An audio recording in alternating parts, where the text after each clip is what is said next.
لا حول ولا قوة إلا بالله العلي العظيم. بسم الله الرحمن الرحيم.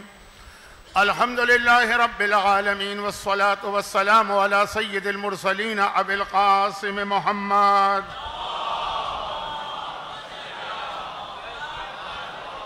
وآله الطيبين الطاهرين الذين أذهب الله عنهم الرجس وطهرهم تطهيرا. سيما على الإمام المنتظر والحجة الثاني شرجل اللهم له الفرج، ولعنة الله على أعدائهم وقاتليهم وظالميهم أجمعين من الأزل إلى الأبد. أما بعد، فقد قال الله عز وجل في كتابه المبين: بسم الله الرحمن الرحيم. والعصر إن الإنسان لفي خسر إلا الذين آمنوا وعملوا الصالحات وتواصوا بالحق وتواصوا بالصبر.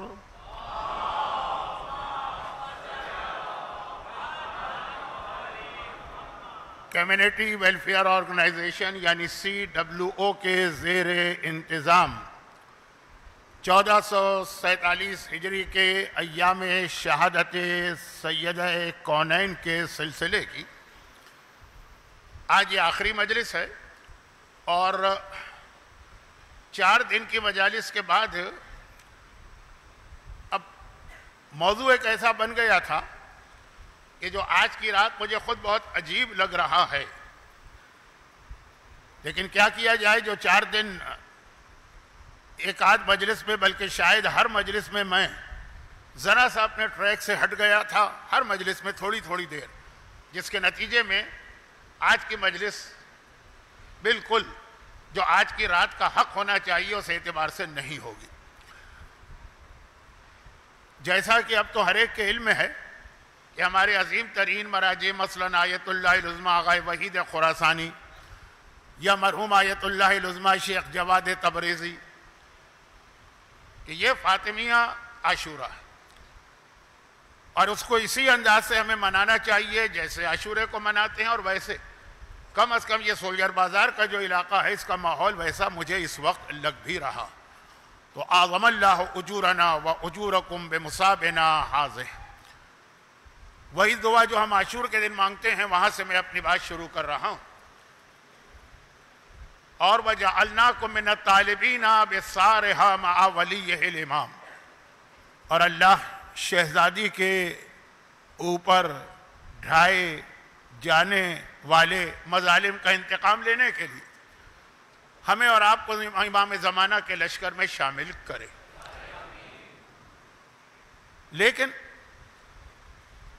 سیرت سیدہ کے حوالے سے کل رات کی گفتگو ایک بہت اہم موڑ پہ پہنچی تھی، اور وہ کل رات کی گفتگو جو ابھی میں نے عاشورے والی دعا دہرائی ذرا سا ایک لفظ بدل کر، تو عاشورے کے حوالے سے جو واقعہ ہمارے سامنے آتا ہے انتقام نا، تو مختار کا انتقام، پھر وہ کٹے ہوئے سر آنا، پھر چوتھے امام کی دعا، اسی کو آگے بڑھا کر چوتھے امام کی دعا سے بات کو میں شہزادی کونین کی دعا تک پہنچانا چاہتا ہوں. یہ ذرا سا ہم تاریخ میں الٹا سفر کر رہے ہیں.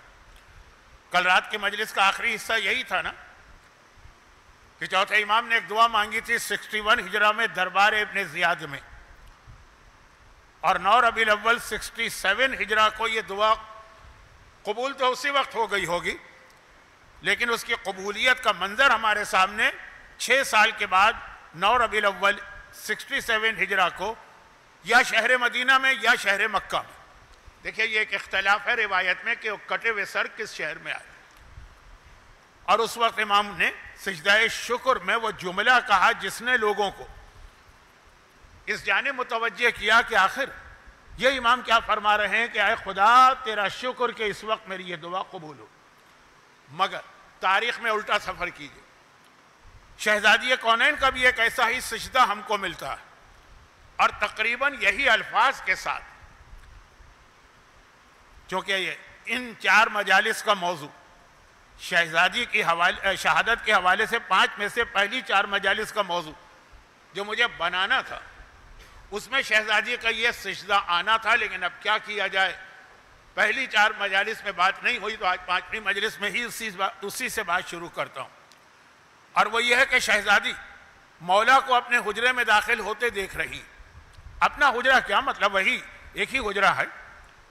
اور جیسے ہی مولا کے ہاتھوں پہ نگاہ پڑتی فوراً شہزادی شکر کے سجدے میں جاتی. اور وہی بات کہ شکر کے سجدے میں آدمی جاتا ہے تو کیا کہتا ہے؟ شکران للہ، الحمدللہ، سبحان اللہ. اسی حوالے سے سجدے میں پروردگار ہی کا ذکر ہوتا، کیونکہ سجدہ تو غیر خدا کے لیے بہرحال حرام ہے. مگر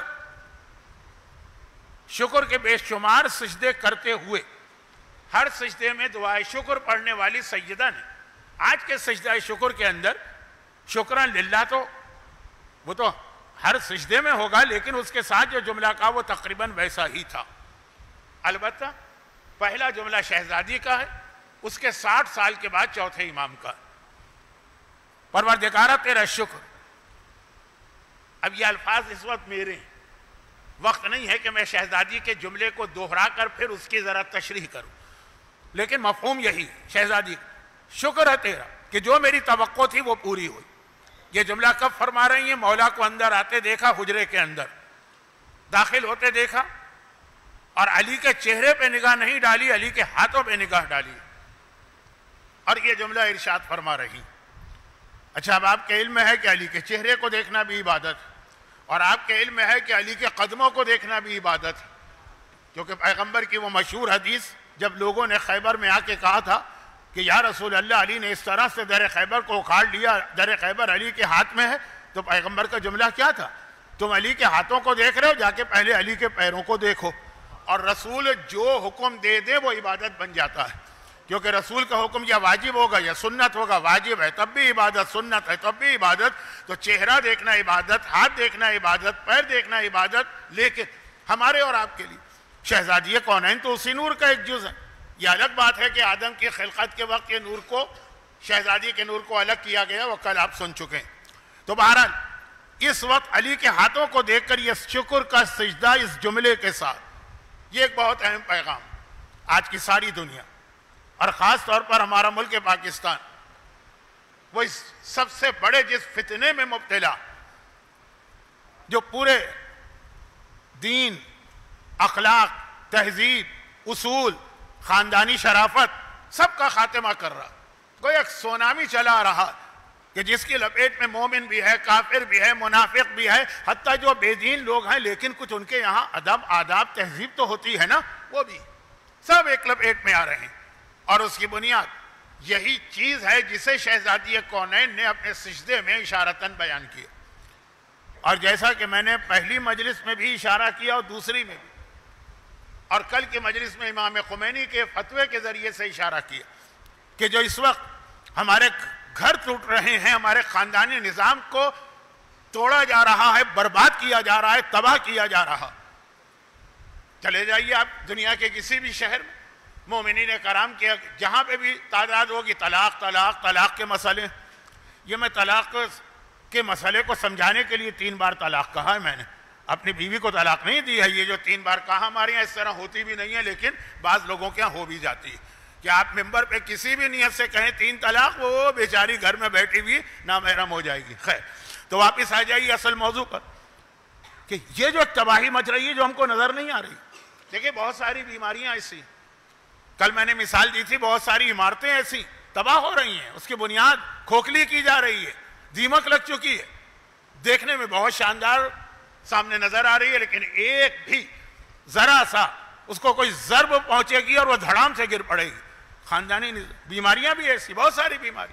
کتنے لوگ ایسے ہیں جو ہیپیٹائٹس کے کیریئر ہیں، ان کے جسم کے اندر تباہی ہو رہی ہے، بظاہر بالکل صحت مند نظر آ رہے ہیں. حتیٰ ایڈز کا مریض وہ اپنی آخری سٹیج پر پہنچنے سے پہلے تو بظاہر بالکل ٹھیک لگتا ہے، ایک دم سے گویا ایک مرتبہ آخری اس پہ ضرب پہنچائی گئی. یہی اس وقت دین کا اور اسلام کا مسئلہ بنایا جا رہا ہے. کوئی خطرہ نہیں ہے اسلام، اللہ ہے اس کا محافظ، لیکن وہ خرابی کیا ہے؟ وہ شہزادی کا ایک جملہ.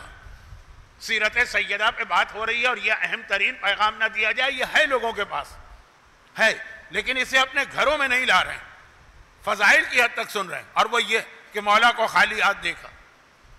ایک مرتبہ شکر کے سجدے میں گر پڑی کہ جو میرے ذہن میں تھا، یہ الفاظ میرے ہیں، میں پھر بتا دوں. مفہوم شہزادی کا، وہی توقع پوری ہو. اور وہ کیا تھا کہ ہر ایک کو معلوم ہے. اور میں نے بھی شاید اس سلسلے کی اس سال کی پہلی مجلس میں جابر ابن عبداللہ انصاری کا واقعہ بیان کیا تھا. وہ واقعہ تو کچھ معجزہ تھا، لیکن واقعے کا آغاز کیا تھا؟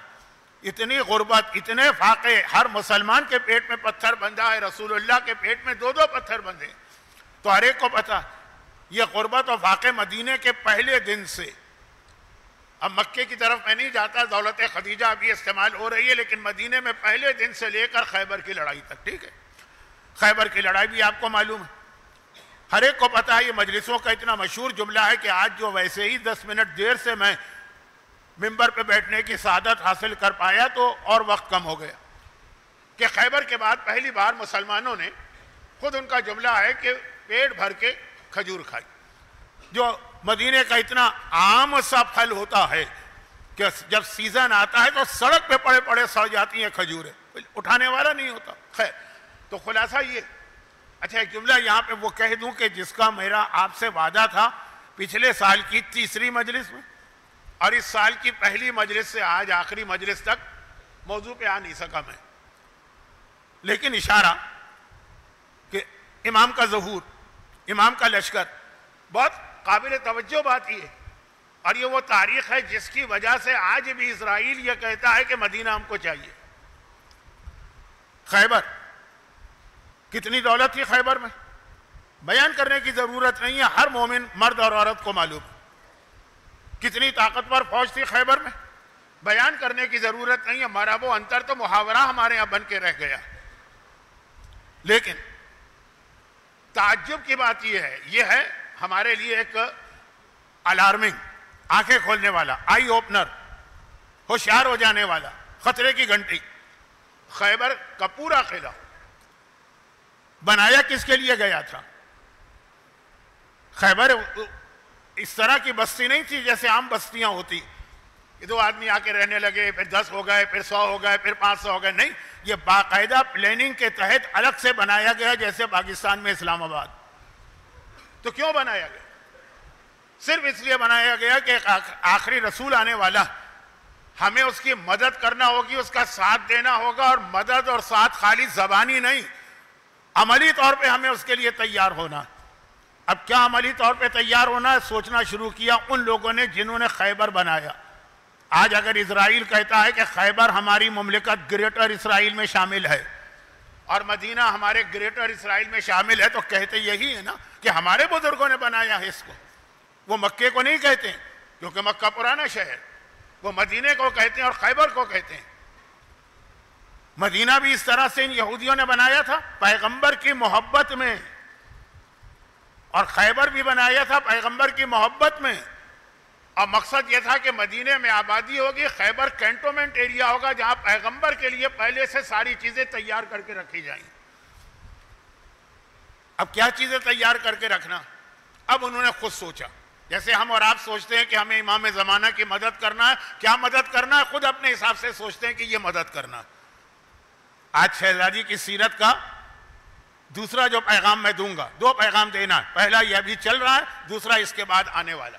دونوں کا تعلق اسی جملے سے کہ ہم اور آپ اپنے حساب سے نہ سوچیں جیسے ان لوگوں نے سوچا. وہ مخلص لوگ تھے، وہ مخلص لوگ تھے. انہوں نے اپنے حساب سے سوچا وہ آخری رسول آئے گا تو اس کو تبلیغ دین کے لیے دولت چاہیے ہوگی. طریقہ کار یہ اختیار کر لیا گیا کہ جتنا کماؤ ضرورت کے لیے اپنے آپ پہ خرچ کرو، باقی ساری بچت خیبر میں منتقل کرو. خیبر ایسا پہاڑی علاقہ ہے نا کہ چاروں طرف سے محفوظ ہے دشمنوں سے، کا وہاں دولت منتقل کرو. یہ خیبر کی جتنی دولت آپ سنتے ہیں یہ پیغمبر کی خاطر ان لوگوں کے بزرگوں نے 1-2 نسلیں نہیں، کتنی نسلوں سے جمع کی تھی کہ یہ رسول کو دینا. پھر رسول آئے گا تو اس کو فوج چاہیے ہوگی. تو جو بھی بچہ ایسا نظر آتا جو ذرا سا جسمانی اعتبار سے فٹ نظر آتا کہ یہ جنگ میں حصہ لے سکتا ہے، طاقتور ہے، صحت مند ہے، اس کو خیبر منتقل کیا جاتا تھا. وہاں باقاعدہ اسے فوجی ٹریننگ دلوا کے بٹھایا جاتا تھا کہ جب رسول آئے گا تو تمہیں رسول کی فوج میں شامل ہونا. بلکہ اگر میں جملے کو یہاں پہ کہہ کے بات ختم کر دوں کہ مرحب و انتر تیار اس لیے کیے گئے تھے ان کے بزرگوں نے تیار اس لیے کیا تھا کہ آخری رسول کو فوج چاہیے ہوگی اور فوج میں نوجوان اور طاقتور سپاہی چاہیے ہوں گے. یہ نوجوان وہاں بھیجے گئے اور ان کو باقاعدہ فوجی ٹریننگ.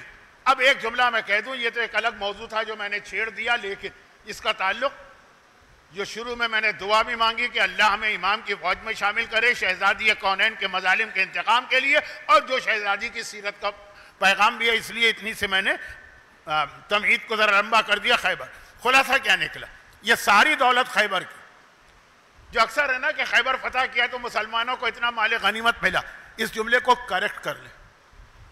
خیبر کو فتح کیا گیا تو مسلمانوں کو وہ امانت ملی جو مسلمانوں کے لیے ان کے بزرگوں نے رکھی. وہ کسی کا مال انہوں نے نہیں لیا, وہ اپنا مال لیا. جیسے اکثر میں مدینے میں کہتا ہوں جب مجھے وقت مل جائے, اور مجلسوں میں بھی کہتا ہوں کہ جی وہ ایک بہت مشہور جملہ ہے, اپنی جگہ صحیح مشہور جملہ ہے, لیکن اس کو بھی کریکٹ کر لیں تو ٹھیک ہے. بولنے میں کریکٹ نہ کریں لیکن اپنے دماغ میں اس کو بٹھا لیں کہ جب رسول اللہ مدینے میں آئے ہجرت کر کے تو حضرت ابو ایوب انصاری کے گھر میں مہمان بن کے ٹھہرے. پورا واقعہ ہوتا ہے کہ پیغمبر آئے تو ہر ایک نے کہا یا رسول اللہ ہمارے گھر ہمارے گھر ہمارے گھر. پیغمبر نے کہا خلو سبیلہا فإنہا مامورۃ بإذن اللہ, یہ میری اونٹنی ہے, اس کا راستہ چھوڑ دو, اسے اللہ نے حکم دیا ہے جہاں یہ بیٹھے گی وہی میں اسی کا میں مہمان بنوں گا.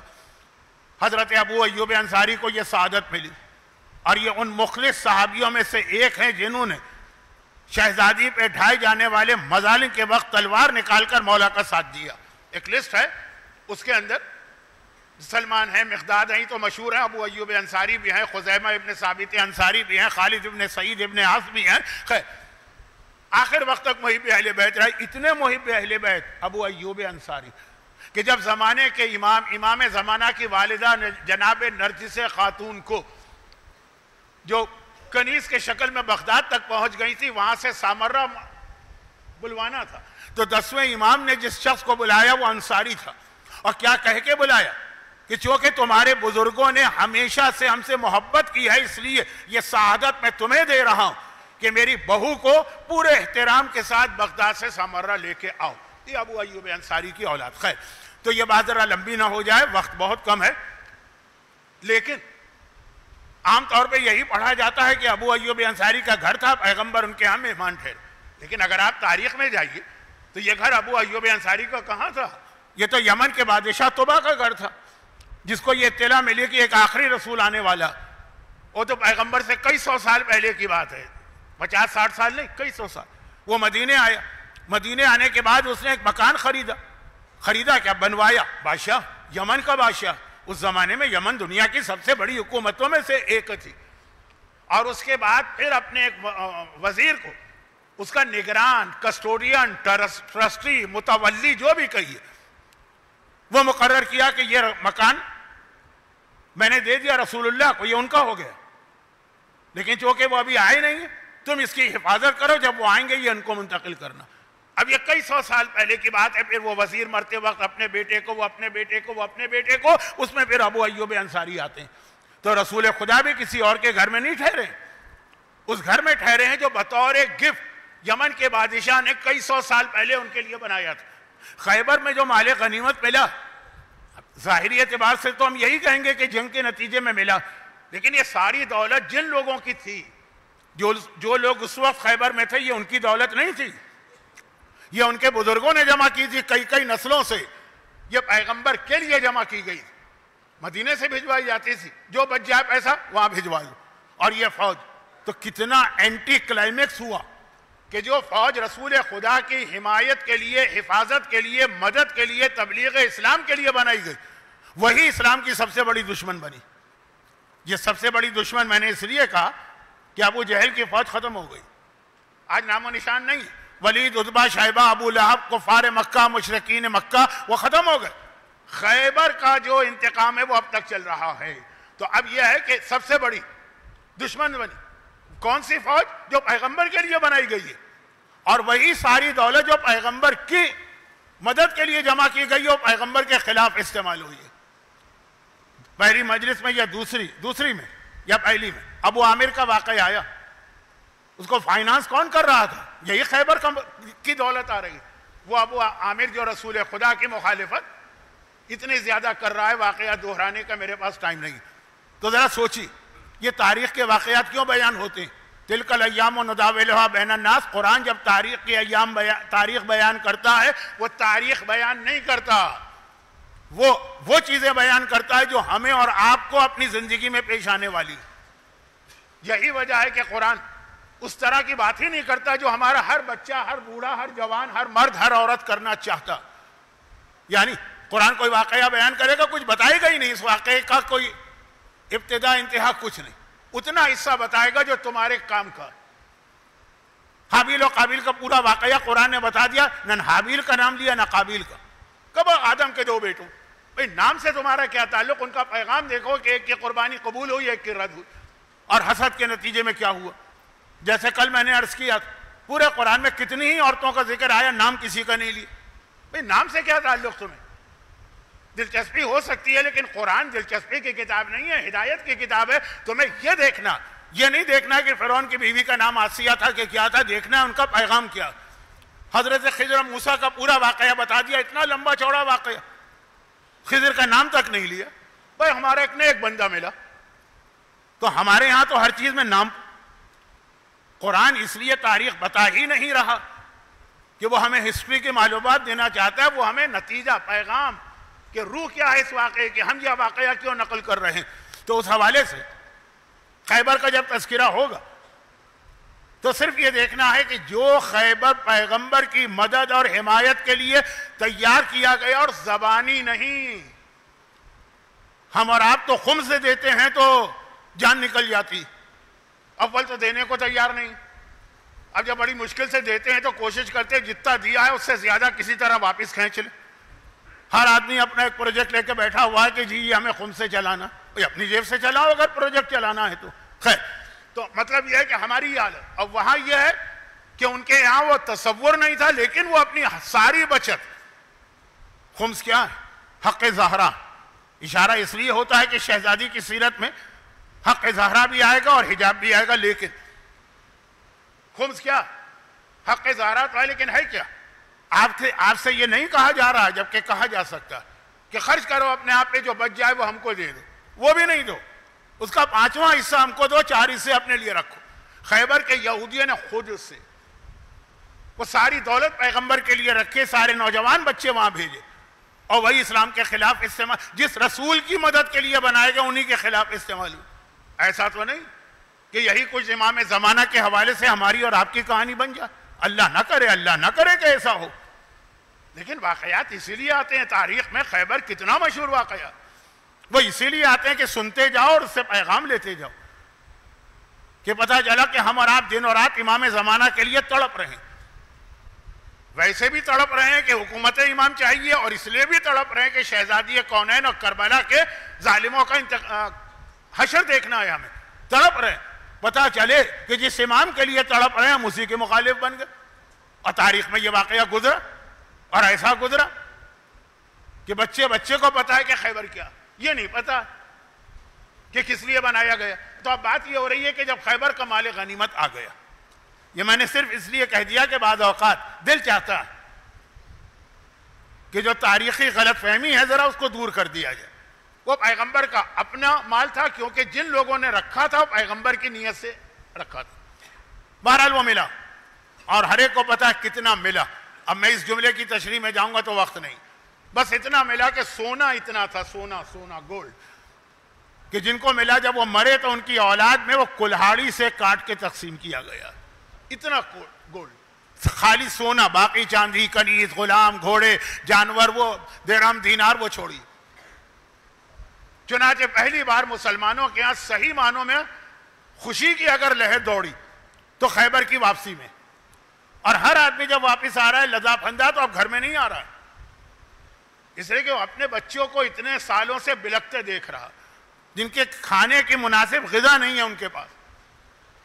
بچے تو ہر باپ اور ماں کو پیارے ہوتے ہیں، بچوں کی کبھی خواہشات بھی ہوتی ہے، فلاں کھلونا چاہیے، فلاں ٹوائے چاہیے، آئی فون 17 چاہیے، فلاں چیز چاہیے نا. خواہشات تو ہوتی. یہ سنتے تھے بچوں سے. بچے رہتے مدینے میں، وہاں کافروں کے بچے بھی ہیں، وہاں یہودیوں کے بچے بھی ہیں. آج پہلی بار موقع ملا ہے اپنے بچوں کو خوش کرے، تو کوئی براہ راست واپس نہیں آیا. پہلے زمانے کا ایک طریقہ تھا، آج تو اب نہیں رہا، لیکن پہلے بہت تھا یہ طریقہ، کہ چونکہ الیکٹریسٹی نہیں تھی پہلے سے، مطلب کیا ہے 100 سال پہلے الیکٹرک نہیں تھی نا، تو مغرب کے بعد دکانیں بند ہوتی تھی. لیکن اگر معلوم ہوا اطلاع آ گئی کہ چاند ہو گیا عید کا، اور راتوں رات دکانیں کھل جاتی ہیں، بازار سج جاتے ہیں کہ ہر آدمی کو خریداری کرنا. مدینے کے بازار کھل گئے جب پتہ چلا خیبر کے مجاہدین درہم و دینار لے کے آئے، ہر ایک اپنے بچوں کے لیے کوئی کھلونا خریدے، کوئی کپڑے خریدے، کوئی بیوی کے لیے زیور خریدے، کوئی بہترین کھانے خریدے. اور جب یہ گھر میں اس طرح داخل ہوئے تو ہر گھر میں خوشی کی آوازیں، ہر ایک خوش ہے، بچے بھی خوشی کے عالم میں ہیں، بیویاں بھی خوشی کے عالم میں ہیں. اور اب سب ایک ساتھ تو نہیں آئے نا، آرام آرام سے آ رہے ہیں. 10 آدمی پہنچے ان کے گھر میں، یہ خوشی ہوئی تو اب باقی جتنی عورتیں ہیں جن کے شوہر آ رہے ہیں وہ دروازے پہ آ کے کھڑی ہو گئی کہ ہمارا شوہر آ رہا ہے، دیکھیں کس حالت میں آ رہا ہے. اور سونے چاندی سے لدے پھندے نہیں آ رہے ہیں، وہ تو ہے ہی، گفٹ لے کے آ رہے ہیں، ہر ایک کے اپنے خاندان کی پسندیدہ چیز لے کے آ رہے ہیں. سب سے آخر میں مولا پہنچے. میدان جنگ میں سب سے پہلے آپ کو علی نظر آئیں گے، آج آپ کو سب سے آخر میں آتے نظر آ رہے ہیں. جیسے ہی گھر میں داخل ہوئے، ہر عورت کی نگاہ اپنے شوہر کے ہاتھوں پہ پڑتی تھی. اس خیبر کی بات کر رہا ہوں. شہزادی کی نگاہ بھی پڑی، دیکھا علی کے ہاتھ خالی ہے، ہر ایک لدا پھندا آ رہا. مال غنیمت تو علی کو بھی اتنا ہی ملا جو ہر ایک کو ملا. وہ ایک شرعی اصول تھا نا، جعفر طیار کو پیغمبر نے 1 دینار 1 درہم نہیں دیا، کیونکہ وہ خیبر کی جنگ ختم ہونے کے 5 منٹ کے بعد پہنچے. 5 منٹ. لیکن ادھر جاؤں گا تو بات کہیں کی کہیں چلی جائے گی. خلاصہ یہ، خالی ہاتھ. شہزادی نے سوال کیا کہ اے ابو الحسن، کیا بابا نے آپ کو کچھ نہیں دیا تھا؟ کہ کیسے ہو سکتا؟ عادل خدا کا عادل نمائندہ، جو سب کو ملا وہ مجھے بھی ملا، تو آپ کے پاس تو کچھ بھی نہیں، نہ مال غنیمت میں سے کچھ ہے، نہ بچوں کے لیے کچھ ہے. کہا جب میں مدینے میں داخل ہو رہا تھا تو قبا بستی میں نے دیکھا. قبا اس زمانے کا سلم ایریا تھا مدینے کا. آج تو ماشاءاللہ آپ جاتے ہیں نا زیارت پہ، ابھی سے قبا تھا، کیا شاندار انہوں نے ٹورسٹ اٹریکشن کے لیے پورا علاقہ بنا دیا. اس وقت وہ شہر سے باہر غریبوں کی جھوپڑ، جس کو بمبئی میں کہتے ہیں جھوپڑ پٹی تھی. اور وہاں کون رہتا تھا؟ بدر، احد، خندق اور اس کے درمیان جو جنگیں ہوئی ہیں، ان میں جو مسلمان مارے گئے ان کی بیوائیں اور ان کے یتیم بچے. غریب ہی لوگ جائیں گے نا یہاں پہ. کہا میں دیکھا کہ ہر گھر کے دروازے پہ خاتون کھڑی ہیں، بچے کھڑے، بڑی حسرت سے دیکھ رہے ہیں کہ ہمارا بابا تو بدر میں مارا گیا، خیبر میں نہیں تھا، وہ تو فاقے تھے. ہمارا بابا تو خندق میں مارا گیا، خندق میں صرف سعد ابن معاذ شہید ہوئے، لیکن احد میں مارا گیا. حسرت سے دیکھ رہے ہیں، لیکن کیا کریں. ان بچوں کو دیکھ کر مجھ سے نہ رہا گیا. میں نے سارا کا سارا جو مال غنیمت مجھے ملا تھا وہ سارا ان بچوں میں تقسیم کر دیا، ان بیواؤں میں تقسیم کر دیا. میرے بچوں کے لیے کچھ نہ بچا. جس رات کو پورے مدینے کے اندر بہترین کھانے پکائے گئے، اس رات کو بھی حسن فاقے سے سوئے، حسین فاقے سے سوئے، زینب فاقے میں سوئی، ام کلثوم فاقے میں سوئی. مگر بات یہ تھی کہ شہزادی نے جیسے ہی جملہ سنا، فوراً سجدہ شکرانہ میں یہ جملہ کا خدا بندہ، جو میں سوچ رہی تھی، جو میری توقع تھی، الحمدللہ وہ پوری ہوئی. کیا توقع؟ مال دنیا، سونا اور چاندی میرے گھر میں داخل نہیں ہوا. شہزادی کی سب سے بڑی تمنا یہی تھی. اسلام دولت کے خلاف نہیں. شہزادی کی ماں خدیجہ کی دولت بھی آپ سنتے ہیں، اور شہزادی کی بیٹی زینب کبریٰ کی دولت بھی آپ سنتے ہیں. شہزادی زینب کی کبھی دولت کی کیفیت سنیے. پوری جوانی شہزادی زینب نے اپنی نانی خدیجہ کی طرح سونے اور چاندی کے بیچ میں گزاری. مگر فاطمہ زہرا نمونہ عمل بننے والی ہیں قیامت تک کے لیے. 14 معصومین میں عورت تو ایک ہی ہے نا. چنانچہ پیدائش سے لے کے وفات تک فاقے، مجبوری کے نہیں. وہ واقعی آپ سنتے ہیں نا کہ فضہ نے جب سونا بنایا تو مولا نے ٹھکرا دیا اور پھر بتایا کہ ہم چاہیں تو پوری دنیا سونا بن جائے. واقعات مشہور ہیں، میں آپ کا وقت نہیں لینا چاہتا. میں تو پیغام، شہزادی پیغام دے رہی، یہ دنیا کی اور دولت کی محبت دلوں سے نکالو. مل رہی ہے، حلال طریقے سے مل رہی ہے، جائز طریقے سے مل رہی ہے، اور جائز طریقے سے خرچ بھی ہو رہی ہے. دولت ایک عجیب چیز ہے نا، اس کو لینا بھی حلال طریقے سے، اس کو خرچ بھی حلال طریقے سے کرنا. لوگ اول تو لیتے وقت بھی نہیں سوچتے اور اگر کوئی احتیاط کرتا بھی ہے تو خرچ کے موقع پہ نہیں. خرچ تو ہوتا ہے کہ جی ہماری دولت ہے, ہماری مرضی, جہاں چاہے خرچ کرے. جو کل ایک جملہ میں نے پرسوں پڑھا تھا, پنجابی کا ایک محاورہ جو مجھے بہت پسند ہے, شوق کا مول نہیں. کیا تمہارے لیے شرن جائز ہے آئی فون 17 لینا؟ نہیں بھائی, شوق ہے, شوق کا مول نہیں ہے. اپنے ضروری خرچے روک کر بھی یہ لیں گے. مثلا یہ آئی فون 17 کی بات تو میں اس لیے کر رہا ہوں کہ یہ چیزیں بہت مشہور ہو گئیں, ورنہ میں تو وہ آدمی ہوں جو فون رکھتا ہی نہیں ہوں, جو سنا ہے آپ لوگوں سے. تو آپ اگر حلال طریقے سے لیا بھی ہے تو خرچ بھی آرام طریقے سے ہونا چاہیے. بلکہ ہمارے یہاں تو ایک شرعی مسئلہ یہ بھی ہے, یہ اختلافی مسئلہ ہے جو میں آپ بتا رہا ہوں, ایک ہلکا سا اشارہ, لیکن ہے شرعی مسئلہ کہ خرچ جو ہے وہ آپ اپنی حیثیت سے زیادہ نہیں کر سکتے. اسراف کا گناہ گناہ کبیرہ میں ایسا گناہ ہے کہ قرآن کہتا ہے ان المبذرین کانوا اخوان الشیاطین. یہ حدیث نہیں ہے, قرآن ہے. حدیث اور قرآن کا مطلب یہ نہیں کہ میں حدیث کی اہمیت کم کر رہا ہوں. حدیث میں بہت زیادہ چانسز ہے کہ الفاظ راوی کے ہوں گے, پیغام امام کا. قرآن کے اندر تو لفظ بھی ایک ایک اللہ کی طرف سے آیا ہے کہ فضول خرچی کرنے والے شیطان کے بھائی ہیں. یہ قرآن کہہ رہا ہے شیطان کے بھائی. لیکن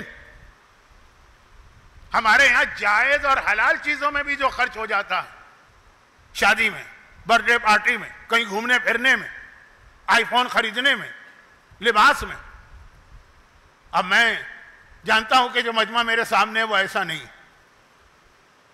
لیکن صرف توجہ دلانے کے لیے. حالت یہ ہے کہ سعودی عرب میں جب سے میں جا رہا تھا حج کے لیے, وہ ایک 2 پٹی کی چپل آتی ہے نا, جس کو فلپ فلیپ بھی کہتے ہیں, ہوائی چپل بھی کہتے ہیں, 2 پٹی کی چپل بھی کہتے ہیں, باتھ روم سلیپر بھی کہتے ہیں, 5 ریال کی ملتی. آج بھی 5 ریال کی. کتنے دن پہننا؟ صرف 2 دن. 8 ذی الحجہ کو احرام پہنتے ہیں آپ, 10 ذی الحجہ کو مینا میں احرام اتر جاتا ہے تو چپل بھی اتر جاتی ہے.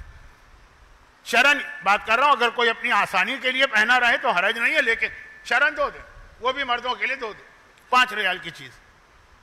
آپ جائیے گوگل کے اوپر, وہی چپل جو 5 ریال کی ہے وہ 4000 ریال کی بھی پچھلے سال بکی ہے. سونے کی بنی ہوئی تھی, پلاٹینیم کی بنی ہوئی تھی, ڈائمنڈ لگے ہوئے تھے اس کے اندر. 5 ریال کی چیز 4000 ریال کی بک رہی ہو. کیوں؟ وہ ایک کوئی تھوڑا سا اسٹیکر لگا ہوتا ہے, آرمانی یا اس ٹائپ کا, کوئی گوشی یا اس ٹائپ کا. کیا آپ کی عقل قبول کرتی ہے اس کو؟ لیکن اتنا قبول کرتی ہے کہ مجھے یاد ہے 2 سال پہلے ایسے ہی فن کے طور پر, ایز اے فن, میں مکے میں بیٹھا تھا. میں نے کہا چلو میں بھی دیکھوں, یہ سنا ہے کہ 4000 ریال کی ہے, ہم کون سا خریدنے جا رہے ہیں, چیک کریں بات صحیح ہے کہ نہیں. میں گیا تو تھی. میں نے کہا چلو آرڈر دے دو, کیونکہ جب تک کہ آپ پیمنٹ نہیں کریں گے اس وقت تو کوئی مسئلہ نہیں. میں نے صرف کلک کیا, کارٹ وہ چلی جائے, اس کے اندر شاپنگ کارٹ آیا, آؤٹ آف اسٹاک. وہ 4000 کی چپل ایسی نایاب ہو گئی کہ مل نہیں رہی. کیا یہ حج ہے؟ اور کیا یہ عقل آپ کی قبول کرتی ہے؟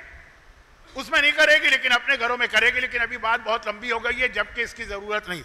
لیکن بات یہ ہو رہی کہ خرچ کرنے کے حوالے سے بھی ایک فتویٰ ہے جس میں آغا سیستانی, آغا خوئی, احتیاط واجب, کچھ تفصیلات ہیں جس کا وقت نہیں, کہ حتیٰ اگر نیکی کے کام میں بھی آپ اپنے حیثیت سے بڑھ کے خرچ کر رہے ہیں تو اس کو بھی جائز نہیں سمجھا گیا. بعض مہاراجوں نے جائز سمجھا. وہ جو مولا حسن نے حاکم شام معاویہ کو اس کے جملے کے الفاظ بدل کے پیغام دیا, اس کی وجہ سے حاکم شام کو پتہ چلا نا کہ امام حسن نے پورا گھر لٹا دیا, تو اس نے وہی بات کہی جو میں ابھی آپ کو فتویٰ بتا رہا ہوں کہ لا خیر فی الاسراف, فضول خرچے میں کوئی خیر نہیں ہے. یہ پورا گھر لٹا دی. امام نے الفاظ کی سیکوینس بدل دی, لا خیر فی الاسراف. امام نے جو پہلا لفظ تھا اس کو دوسرا بنا دیا, دوسرے کو پہلا بنا دیا. اگر لا اسراف فی الخیر, نیکی کا کام میں کبھی اسراف ہوتا ہی نہیں ہے. تو اب یہ ایک حدیث ہمارے یہاں مشہور ہے, لیکن اس کا کانٹیکس کس طرح حاکم شام کا کی ٹونٹنگ تھی, اس لیے اس کو کیا پیغام دینا تھا, وہ اپنی جگہ. فقہی مسئلہ اشارہ میں کر رہا ہوں. آپ کی حیثیت نہیں ہے, آپ نے امام باڑے میں ڈونیشن دے دی, آپ نے مسجد میں ڈونیشن دے دی, آپ نے حج کر لیا, آپ کی حیثیت سے 25 لاکھ کے حج کی آپ کو چاہیے آرام دہ حج، آپ 60 لاکھ پہ چلے گئے. اب یہ تفصیلات کا وقت بھی نہیں ہے، شاید اس مجمع کے لیے یہ چیزیں مناسب بھی نہیں. لیکن بات یہ کر رہا تھا کہ دولت کا آنا اور دولت کا جانا. شہزادی کی سیرت کیا ہے کہ دولت آ رہی ہے، آتے آتے رک گئی شہزادی، اس پہ سجدہ شکر انجام دے رہی. ہم اور آپ، ہمارے گھر کی عورتیں نہیں ہیں شہزادی کی طرح سے، نہیں، نہ ان سے یہ کہا جا رہا ہے کہ کرو. جھلک تو آنی چاہیے نا، جھلک. اچھا، اب یہ موضوع میں نے کیوں بنایا؟ اس لیے بنایا کہ اس وقت دو بڑے فتنے، ایک طلاق، اس کے اندر بہت بڑا دخل اسی دولت کا ہے. عورت کو اپنے شوہر کے گھر میں جو عیاشیاں چاہیے وہ شوہر پورا نہیں کر پا رہا ہے، یا یہ کہ شوہر پہ بوجھ نہیں ڈالنا چاہتی. بہت احتیاط سے جملہ کہہ رہا ہوں، لیکن خود جاب کرے گی اور خود کمائے گی. بیوی کے لیے شوہر کی اجازت کا بغیر گھر سے نکلنا حرام، خود کمانا حرام نہیں. آج کل تو ویسے ہی یہ جو آن لائن کا سلسلہ شروع ہوا ہے تو ہماری عورتیں گھر میں بیٹھے بیٹھے مردوں سے زیادہ کما سکتی ہیں، انکم ہے اور ہو رہی ہے. لیکن میں بات عرض کر رہا ہوں کہ آپ جب اس میں پڑیں گی تو یقیناً نہ شوہر کا حق ادا ہو پائے گا نہ اولاد کا.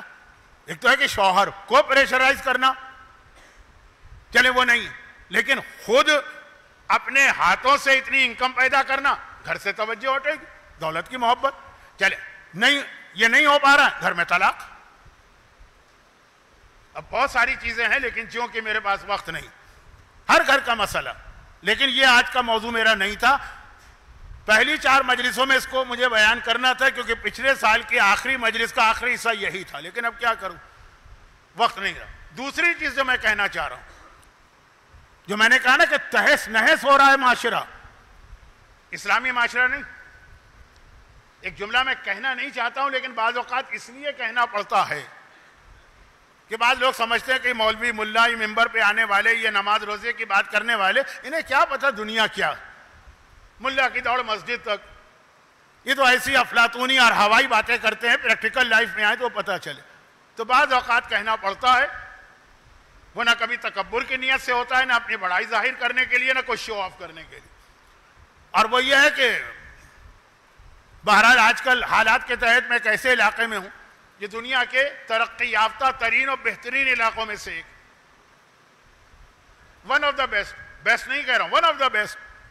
تو وہاں یہ مسئلہ پیش آتا ہے، انٹرفیتھ، مختلف مذاہب کے لوگ جمع ہوتے ہیں، عام آدمی نہیں، علماء، یہودی ربی بھی آتے ہیں، عیسائی پادری بھی آتے ہیں، بدھ مونک بھی آتے ہیں، ہندو پنڈت بھی آتے ہیں،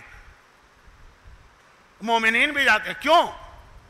کہ یہ اس وقت جو ایک فتنہ بنا ہے یہ میڈیا، اس کی باقی چیزیں چھوڑیں، مگر اس کی وجہ سے جو ہمارے مرد اور عورتیں دولت کی محبت میں اندھے ہو گئے. جب سے یہ ڈالر ملنے لگے ہیں، دولت کی محبت میں ہماری بچیاں کتنی ننگی ہوئی جا رہی ہیں ٹک ٹاک کے اوپر، انسٹاگرام کے اوپر. ہر ایک اس فکر کے اندر لگا ہوا ہے کہ زیادہ ویوز ملے تو زیادہ ڈالر ملے. یہ میرا موضوع نہیں ہے، یعنی موضوع نہیں کا مطلب یہ ہے کہ میری فیلڈ نہیں ہے، لیکن جو دیکھ رہا ہوں آنکھوں کے سامنے، پورا معاشرہ تباہ ہو رہا ہے. وہ جو ہم لوگ جمع ہوتے ہیں جب انٹرفیتھ والے، جس میں عیسائی، یہودی، پنڈت، سکھ، بدھ، مسلمانوں کے عالم، ہمارے علماء جمع ہوتے ہیں، سب کا ایک ہی مرثیہ ہوتا ہے، کیسے اس کو روکا جائے. اس میں تو اتنی کشش پیدا ہو گئی ہے کہ نہ شراب میں یہ کشش ہے، نہ جوئے میں یہ کشش ہے، اور ایسی ایسی لڑکیاں. میں نے تو منع کر دیا، لیکن میں بہت احتیاط کے ساتھ ایک جملہ کہہ رہا ہوں. میں نے منع کر دیا. کس چیز کو؟ ایک صاحب نے مجھے بتایا کہ مولانا میں ٹک ٹاک پہ دکھاؤں، یہ کھارادر کی، یہ سولجر بازار کی بچی ہے، آپ کو یقین نہیں آئے گا کہ کن کپڑوں میں، اور ایک انچولی کی بچی تھی، اور ایک ملیر کی بچی تھی، اور ایک خوجہ جماعت کی ممبر تھی، اور 2 سیدانیاں تھیں، الگ الگ. میں نے کہا یہ ریسرچ آپ ہی کرتے رہیے، ہمارے لیے تو اس کو دیکھنا بھی حرام، مگر کم از کم یہ اندازہ ہو رہا ہے کہ یہ آگ ہمارے گھروں میں آ گئی ہے. صرف پیسے کی محبت نہ، دولت چاہیے. اسلام میں 2 بہت خطرناک چیزیں بتائی گئی، اور یہ آپ کے لیے کم خطرناک ہیں، ہم لوگوں کے لیے زیادہ خطرناک. ہم لوگوں سے مطلب یہ ہے کہ جو دین کی خدمت کرنے والے ہیں، چاہے وہ مرجع ہو چاہے مجھ جیسا اسٹوڈنٹ، ایک تو یہی دولت کی محبت، بکنا نہیں۔ آپ کو خریدنے والے کم ہوں گے، ہم لوگوں کو خریدنے والے بہت ہوتے ہیں، لیکن چلے وہ تو خیر ایک بات ہے۔ دوسری جو خطرناک چیز ہے جس کا شاید آپ کو اندازہ بھی نہ ہو، وہ ہے ریاکاری، وہ ہے شہرت، وہ ہے شو آف۔ علماء کو بھی اور ہم جیسے طالب علموں کو بھی بتایا گیا، خبردار شہرت کے چکر میں نہ پڑنا۔ جیسے دولت کے چکر میں پڑتے ہو، مثلا یہ ٹک ٹاک یا انسٹاگرام، ویوز چاہیے کیونکہ ڈالر ملتے ہیں۔ شہرت کے چکر میں پڑو گے تو کیا ہوگا؟ زیادہ مجمع چاہیے۔ ایسی کوئی بات نہ کرو کہ مجمع بھاگ جائے، ایسی کوئی بات نہ کرو کہ لوگ ناراض ہو جائیں۔ ایک جملہ حجاب کا نہ کہنا، کل سے عورتیں آنا بند ہو جائیں گی۔ ایک جملہ داڑھی کا نہ کہنا، کل سے نوجوان، اب تو آج کل فیشن میں ہے لیکن جب نہیں تھی۔ ایک جملہ خمس کا نہ کہنا، پیسے والے سیٹ آنا بند ہو جائیں گے۔ تو سیٹوں کا تو مسئلہ الگ ہے، وہ آنا ہی بند نہیں ہوتے، ایسے مجلس پڑھنے والے کا داخلہ بھی بند کر دیتے ہیں امام باڑوں کے اندر، طاقت ہوتی ہے نا۔ تو اب یہ ہے کہ شہرت چاہیے، مجمع چاہیے۔ کس کو اچھا نہیں لگتا کہ پورا مجمع ایسا نعرے لگا رہا ہو کہ پورا بھوجانی حال جو ہے نا وہ ہل رہا ہو، ڈر لگ رہا ہو کہ کہیں یہ بلڈنگ گر نہ جائے۔ تو ایسی مجلس پھر کھلے میں کراؤ تاکہ وہ خطرہ بھی نہ ہو کہ چھت نہ گر پڑے۔ مثلا طریقے ہم لوگوں کو بھی آتے ہیں، لیکن پہلے دن سے حوزہ علمیہ میں ہم کو سکھایا جاتا۔ شیخ مرتضیٰ انصاری کا واقعہ تو آپ سنتے ہیں نا کہ شیطان واقعاً پریشان نظر آیا، شیطان ہو پریشان، اس مرد مجتہد نے مجھے اتنا پریشان کر دیا، کسی طرح میرے ہتھے نہیں چڑھ رہا۔ اور مجتہد کو کس طریقے سے قابو کیا جاتا ہے؟ شہرت کے ذریعے۔ اب دیکھیں آج کل مارکیٹنگ ہوتی ہے، میری اپنی لائن کی چیز ہے، لیکن میں نے ایک جملہ کل کہا تھا نا یہ پرسوں، کہ اب میں عمر کے اعتبار سے اتنا سینئر ہوں کہ ان بچوں سے یہ بات کر سکتا ہوں۔ یہ بچے نہیں، جو حوزے کے اسٹوڈنٹ، جو حوزے میں پڑھ کے آئیں، علم میں بے شک مجھ سے زیادہ، تقوی میں بے شک مجھ سے زیادہ، عمر کا بھی ایک ایڈوانٹیج ہوتا ہے نا، شہرت۔ اچھا عجیب بات یہ کہ اسلام کی پہلی عبادت جو ہے وہ نماز۔ کل میں نے کہا تھا نا خاندانی نظام پر بنیاد ہے اسلام کی، اور ہمارے ہاں جو مشہور حدیث ہے اسلام کا پلر جو ہے وہ نماز۔ بنیاد ہوتی ہے زمین کے نیچے، پلر ہے زمین کے اوپر۔ تو اب ہر مضبوط عمارت کو بنیاد بھی چاہیے اور پلر بھی چاہیے، وہ خاندانی نظام ہے اور یہ نماز ستون ہے۔ بلکہ وہ حدیث بھی ہے کہ یا رسول اللہ، آپ ہر وقت دنیا کی برائی کرتے رہتے ہیں، دنیا کی خرابی، دنیا سے دوری، تو کوئی چیز اس دنیا میں اچھی بھی ہے یا ساری چیزیں بری ہیں؟ پیغمبر نے فرمایا تمہاری دنیا میں 6 چیزیں اتنی اچھی ہیں، تمہاری دنیا، کہ اس کی خاطر میں اس دنیا میں رہنے کو تیار ہوں۔ 6 کا تو وقت ہی نہیں ہے میرے پاس، نہ ضرورت ہے، کیونکہ آپ نے بہت میرے کلپ سن لیے ہوں گے 6 والے۔ پہلی 2 چیزیں کیا تھی؟ بلکہ پھر پیغمبر نے خلاصہ کیا، 6 چیزیں کیا؟ 2 قدم، 2 گھونٹ، 2 قطرے۔ یا رسول اللہ 2 قدم کیا ہے؟ کہ پہلا قدم جو انسان کا نماز کے وقت مصلی کی جانب بڑھتا، اتنا پیارا یہ قدم ہوتا، اتنا اچھا یہ قدم ہوتا، دنیا کی ساری دولت اس قدم پہ قربان جو آپ اپنے فلیٹ سے خراسان محفل کی جانب یا کسی مسجد کی جانب چلتے ہیں، یا گھر میں بیٹھ کر اپنے کمرے سے مصلی کی جانب۔ بہترین قدم ہے یہ، کائنات کی قدم نہیں، بہترین دولت ہے۔ لیکن اس کے ساتھ دوسرا قدم کیا کہا جو اللہ کی خوشنودی کی خاطر اپنے رشتہ داروں سے ملنے جاتا ہے۔ یہ خاندانی نظام کا برقرار رکھنا ہے۔ 2 چیزیں ملا دی۔ کل ایک چیز آئی تھی خاندانی نظام، امام خمینی کا فتویٰ، اور آج پیغمبر کی مشہور حدیث، اور ضمناً بات آ گئی ہے تو عرض کر دوں۔ اب یہ مجمع الحمدللہ جو سولجر بازار کے علاقے کا، اس کو نماز کا پیغام دینے کی اتنی ضرورت ہوتی نہیں، ورنہ نماز کے حوالے سے میری شروع کی کتنی مجلسیں، اتنی زیادہ کہ لوگ نماز چھوڑ دیتے، بھول جاتے تھے۔ وہ سانپ کی لمبائی جو تھے وہ میجرمنٹ کرتے تھے، مولانا نے جو سانپ بتایا نا جو بے نمازی کو قبر میں کھاتا ہے وہ کتنا لمبا بتایا، اس پہ بحث ہوتی تھی، وہ ساری تقریریں تھیں۔ لیکن اب بات آ گئی ہے تو عرض کر دوں کہ نماز کا سب سے گہرا تعلق اگر کسی سے ہے 4 معصومین میں تو وہ شہزادی کونین سے۔ اب اور 4 معصومین کون ہیں؟ 4 معصومین جو کائنات میں سب سے افضل۔ میں آپ کا جذبہ دیکھ رہا ہوں لیکن میں گھڑی کی سوئیاں بھی دیکھ رہا ہوں، تو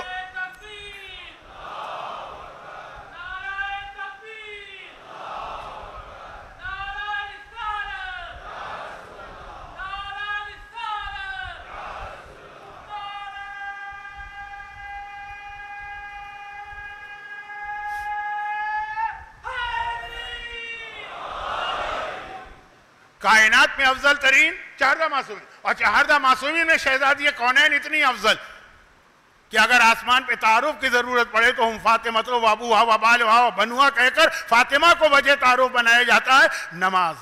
اچھا آپ نے ہمیشہ ایک جملہ سنا ہوگا کہ نماز اور حسین، نماز اور کربلا۔ میرا انداز مذاق کا اگر ہو گیا تو میں معذرت خواہ ہوں۔ حسین کو بھی نماز، ظاہری طور پہ کہہ رہا ہوں سکھائی تو فاطمہ نے، خیر وہ امام معصوم ہے، کوئی سیکھنے سکھانے کی ضرورت نہیں، لیکن جس گھر میں حسین نے آنکھ کھولی وہاں نماز تھی۔ لیکن نماز کا فاطمہ سے کتنا گہرا تعلق، فاطمہ کا چاہنے والا اور فاطمہ کی ماننے والی ہر گناہ کرے گی، نماز میں کبھی سستی اور لاپرواہی نہیں ہوگی۔ دو مختصر دلیلیں دے دوں وقت کی کمی کی وجہ سے، ورنہ یہ دونوں پر تو میں کئی گھنٹے بات کر سکتا ہوں۔ پہلی بات، ہر ایک کو یہ معلوم ہے کہ فاطمہ کا ایک نام ہبہ بھی ہے۔ ہبہ مانے گفٹ، ہبہ مانے تحفہ، اور یہ گفٹ اور تحفہ اس لیے کہا گیا کہ جب رسول خدا معراج پر گئے تھے، ہر جگہ کا دستور ہے کہ جب کوئی مہمان آتا ہے تو گھر والا اس کو کوئی تحفہ دیتا ہے۔ گرچہ یہ اصول ہم لوگوں کے لیے استعمال نہیں کرتے لوگ، لیکن بہرحال ایک اصول ہے یہ کہ مہمان آتا ہے کوئی تحفہ دیتے۔ اب پیغمبر بطور مہمان گئے، ایک جملہ میں کہہ چکا ہوں، پیغمبر خود سے بن بلائے نہیں گئے تھے، باقاعدہ بلایا تھا فل پروٹوکول کے ساتھ۔ اللہ نے کیا تحفہ دیا؟ تحفہ معراج وجود فاطمہ ہے، وہ سیب کھلایا جنت کا جس سے نور فاطمہ وہاں سے یہاں آئی۔ تو یہ فاطمہ معراج کا تحفہ ہے نا۔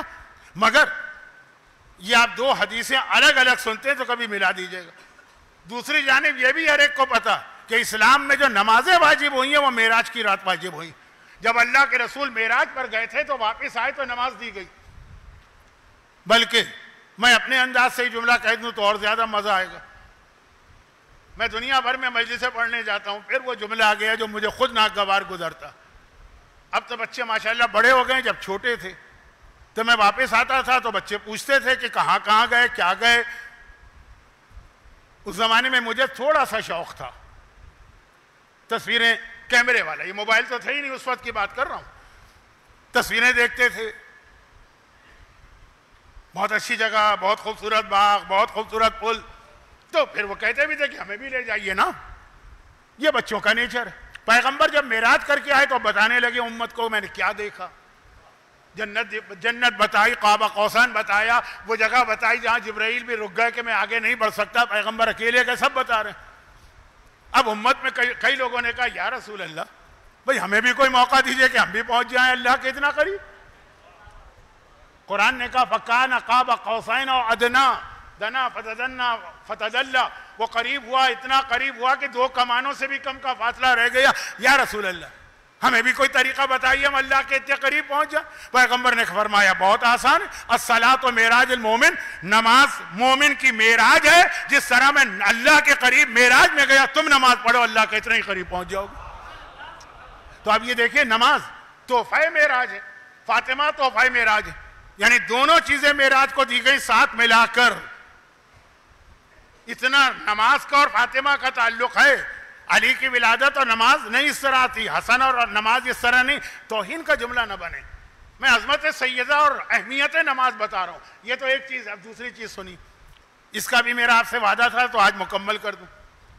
اب یہ مجلس پڑھ رہا ہوں میں بھوجانی حال میں، بالکل سامنے نشتر پارک، مرحوم علامہ رشید طالب جوہری کتنے عشرے یہاں پہ پڑھیں۔ بہت مشہور ان کا ایک جملہ تھا جو بہت سے علماء اپنا جملہ بنا کے پڑھتے ہیں، لیکن میں ان کے جملے کے بعد اپنا ایک جملہ پڑھتا ہوں، اس لیے ان کا جملہ دہراتا ہوں۔ وہ یہ بتاتے ہیں کہ غدیر خم میں جو اعلان ہوا نا من کنت مولا فعلی مولا، تو اعلان کیسے ہوا؟ جس کا میں مولا ہوں فا علی مولا، لفظ فا آیا۔ فا کہتے ہیں 2 چیزیں ایک ساتھ آئیں ان کو جوڑنے کے لیے۔ عربی میں اس کے لیے ایک اور لفظ ہے سما، کبھی آپ بھی کہتے ہیں آمین سما آمین۔ سما کا مطلب ہے 2 چیزوں کو ملانا لیکن تھوڑا سا گیپ ہو جائے۔ جب تھوڑا سا گیپ ہو جائے اور 2 چیزیں ہوں، مثلا ایک آدمی آیا پھر دوسرا آیا، چند سیکنڈ کا فرق ہو گیا، سما کہیں گے۔ اور اگر کوئی گیپ نہ ہو، ڈھونڈ کے آپ تھک جائیں، مائکرو سیکنڈ کا فرق بھی نہ ہو، ایک چیز کے ساتھ دوسری چیز اتنی جڑی بھی آئی، تو اس کے لیے لفظ آتا ہے فا۔ سورہ یاسین کی آیت ہے اور قرآن میں اور بھی جگہ اشارہ ہے، انما امرہ اذا اراد اللہ شیئا فیقول لہ کن فیکون. اللہ کہتا ہے ہو جا, فا کی طاقت سمجھیں, فا کن, ہو جا, فیکون, وہ چیز ہو جاتی ہے. اب بتائیے جب اللہ کہے ہو جا اور وہ چیز ہو جاتی ہے, اس میں کتنا گیپ ہوتا ہے؟ اللہ نے کہا ہو جا, اب وہ چیز کل ہوگی, ٹائم چاہیے نا. نہیں, اتنا تو نہیں. 12 گھنٹے کے بعد ہوگی نہیں. آپ گھر میں گئے, بہت ہانپتے کانپتے بھوکے پیاسے, بیوی سے کہا بہت تھکا ہوا, چائے بنا دو, 2 منٹ تو لے گی نا وہ. تو کتنا اللہ جب کہتا ہے ہو جا تو فا, اللہ نے کہا فا, بس وہ چیز ہو جاتی ہے. کتنا گیپ ہوتا ہے؟ ابھی اللہ کی زبان سے ابھی جملہ پورا بھی نہیں ہوا, چیز ہو گئی نا, کوئی گیپ نہیں. تو پیغمبر نے علی کی ولایت اسی طرح بتائی, من کنتو مولا فہذا علی مولا, میں جس کا مولا ہوں فا سے سمجھو علی اس کا مولا ہے. مائکرو سیکنڈ کا گیپ بھی نہیں آ سکتا رسول کی ولایت اور علی کی ولایت کے بیچ میں. یہ جملہ آپ نے نشتر پاک میں سنا مرحوم علامہ طالب جوہری سے, اور باقاعدہ داد بھی دی ہوگی, ایسا تو نہیں کہا ہوگا آپ نے, کیونکہ آپ کو پتا ہے کہ میں ذرا جلدی میں ہوں, ورنہ شاید آپ بھی بھرپور داد دیتے, لیکن میرا جملہ ہی نہیں. صرف یہ بتا رہا ہوں فا کی طاقت. اللہ کہتا ہے ہو جا, ہو جا. رسول کہتے ہیں میں مولا, علی مولا. کتنا گئے. اب قرآن فاطمہ کے لیے کیا کہتا ہے؟ انا اعطیناک الکوثر فصلی لربک, ہم نے تجھے فاطمہ دی ہے پس نماز پڑھ. فا سے کہا تو فاطمہ اور نماز اتنا جڑے ہوئے ہیں کہ فا کا لفظ آ رہا ہے جو اللہ نے اپنی قدرت کے لیے بتایا, جو علی کی ولایت کے لیے رسول نے غدیر میں بتایا ہے. تو فاطمہ والا اور فاطمہ والی ہر چیز میں ذرا سی کوتاہی کر سکتے ہیں, نماز میں کبھی سستی نہیں ہوگی, لاپرواہی نہیں ہوگی. اہم ترین عبادت فاطمہ کے حوالے سے ہمارے پاس آ رہی ہے. مگر یہ بات تو میں نے کہا کہ ضمن نماز آیا میری زبان پہ لفظ, تو میں نے کہا کہ یہ ایک مرتبہ پھر یاد دلا دوں. شاید میں نے پچھلے سال بھی یہ پڑھا, لیکن اصل بات جو چل رہی ہے وہ یہ کہ نماز اہم ترین عبادت, پلر ہے اسلام کا. پلر ٹوٹا تو بلڈنگ ٹوٹی. مگر نماز آپ کی شروع اس بات سے ہوتی ہے کہ نماز پڑھ رہا ہوں قربتاً اللہ, خالصتاً اللہ کے لیے. ذرا بھی ریاکاری آ گئی, ذرا بھی شو آف آ گیا, ذرا بھی دکھاوا آ گیا, وہ نماز نہیں مانی جائے گی. بھئی کیوں نہیں مانی جائے گی؟ الحمد پڑھ رہے ہیں, انا انزلنا پڑھ رہے ہیں, سبحان رب العظیم پڑھ رہے ہیں, سبحان رب الاعلیٰ پڑھ رہے ہیں, تشہد میں شہادت کی گواہیاں دے رہے ہیں. کہ ذرا سا بھی اگر شو آف ہوگی, ریاکاری. تو اسلام کا آغاز ہی اس بات سے, دولت وہ اپنی جگہ ایک موضوع تھا, حق ادا نہیں ہوا چند جملوں میں, لیکن حق ادا کرنا بھی نہیں تھا, صرف توجہ تھی. اور ایک یہ کہ ریاکاری اور شو آف, اس میں تو اسلام اتنا سخت ہے. 2 پہلو ہیں.